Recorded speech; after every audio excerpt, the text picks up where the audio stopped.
kamusta si Kenneth? He's fine, Andrea. They're now prepping him for the operation. Huwag ka mag-alala. Kenneth's strong kid. Babalikan na lang kita pagka magsisimula na kami.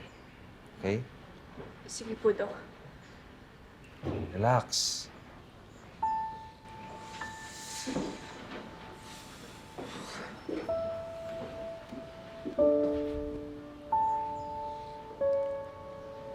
Kamusta si Kenneth?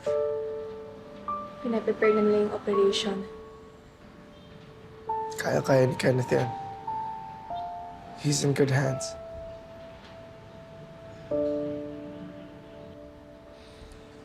Nag-reply na ba sa'yo si Kelvin?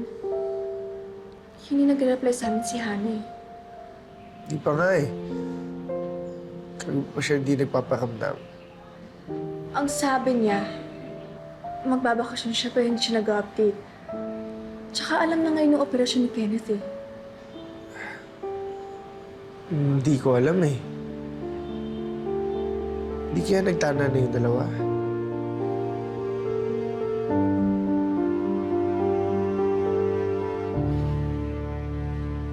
Nix, hindi ko talaga maintindihan eh.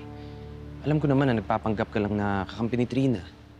Pero, bakit pinapasundan sa yung mami niya? Alam mo, Kaloy, hindi ko na rin talaga alam.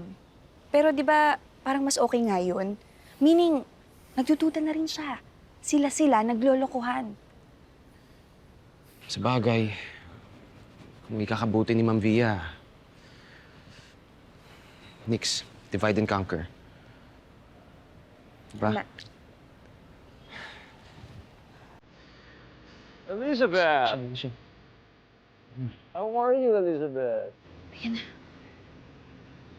Sino kausap niya? Sit down. Di ba si Victor Tanayo yun? Go. Mukhang legit naman, ano?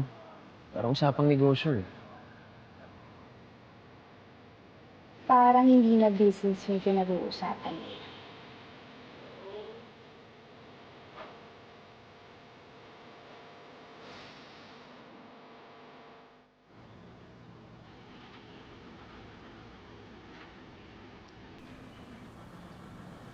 Nay. Tapos na po ba, Nay? Oo, anak. Tapos na.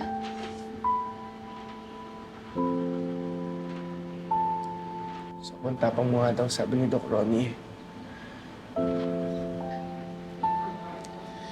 Very good, anak ha? Very good.